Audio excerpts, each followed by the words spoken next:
This wild new co-op dystopian survival game has been making waves with its latest trailers, and I'm getting a bit obsessed with its lore and art style. It kind of feels like Helldivers meets the dystopian future of Terminator and The Matrix with some cyberpunk styling thrown in there, and nightmarish concepts that you might only find in something like Black Mirror. And the art direction is not afraid to do some crazy stuff like throwing in massive humanoid robots that'll pick you up and eat you. Let's get into the details of Forever Winter.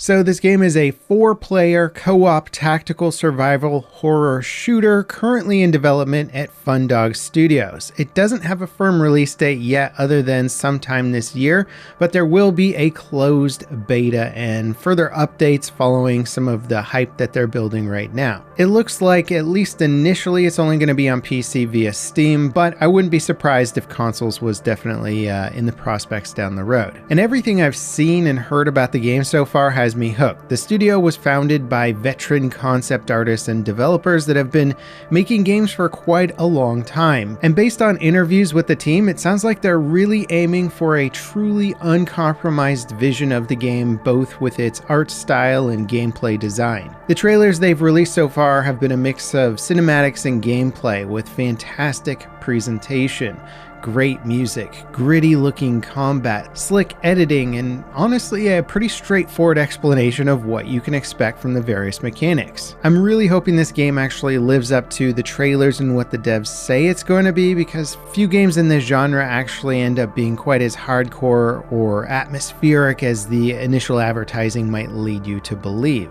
Forever Winter is set in a future Earth, destroyed by an apocalyptic war that never ended. Mechanical monsters roam the world, cranked out endlessly by underground factories. Your job is mainly scavenging the wasteland for resources like new gear and water. Water is essentially the lifeblood of your upgradable home base, which is the only place you have that is relatively safe from the war. There you can make upgrades and craft new gear. Obviously that gear includes weapons, but there's also a modular rig, aka a backpack system that gives you different abilities like a boost jump, enemy scanner, automatic turrets, and I'd imagine a whole other litany of upgrades and abilities. It kind of looks like the cargo system from Death Stranding, but more focused on offensive capabilities than just carrying tons of stuff. That said, the goal of the game seems to be less about becoming a one-man army and more about giving yourself the tools to actually survive long enough to get some decent loot and get out. The game is very punishing, and if you die,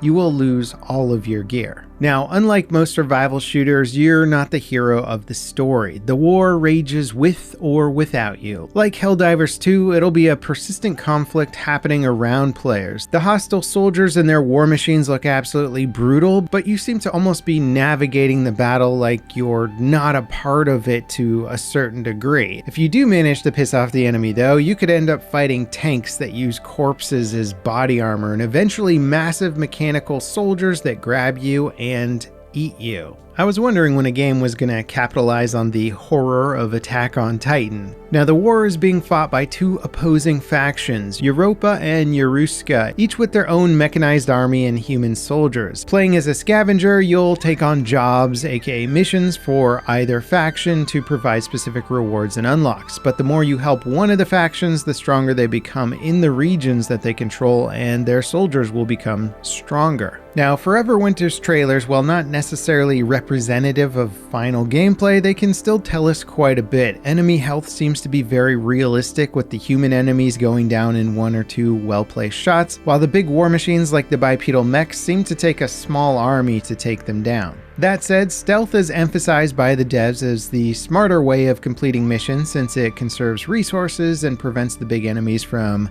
getting as involved. So hopefully there's some actual mechanics to the stealth system. The trailers do make it look mostly like you're trying to stay out of sight and avoid the major conflict. Looting also seems to impact how much of a threat you'll face. Collecting certain high-level items will cause a hostile faction to send out boss-level enemies after you, like those bipedal mechs. So not only does your mission and faction progress affect the combat, but looting the wrong item at a bad time could end up getting you killed. From what I've seen, the jobs look somewhat basic, like sabotaging machinery, collecting specific items or debts, and taking out specific targets. And as you complete jobs and scavenge, you'll earn resources and upgrades for your home base. You also have access to an arsenal of weapons that kind of look like a blend of modern military and then totally sci-fi guns. There's also rig modules that you can swap out to dynamically craft the rig around your needs. Rigs are essentially the suit/giant backpack thing that you wear into combat, and they have 9 attachment slots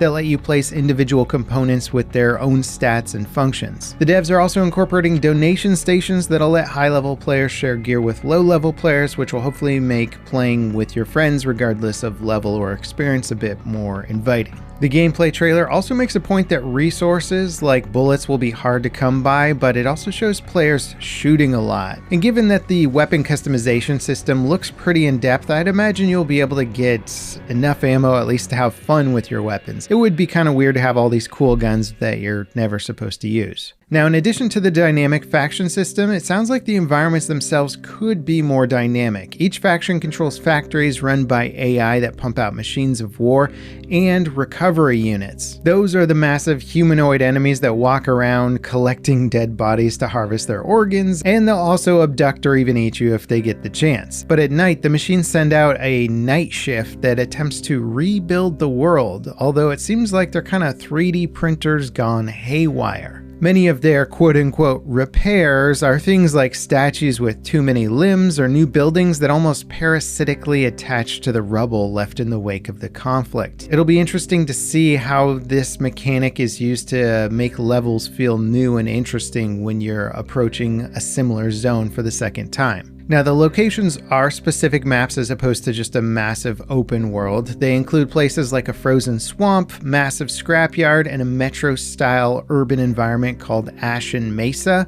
that essentially replaces snow with, well, ash. And based on UI, it looks like you'll have about an hour to complete an in-game mission, and each mission or location has a specific threat level range. Overall, Forever Winter just looks like a really fun new take on the extraction concept, with it looking primarily PvE focused. I didn't hear anything about PvP, but potentially still very punishing with you losing all of your gear if you die. So you have to take it seriously, work together with friends.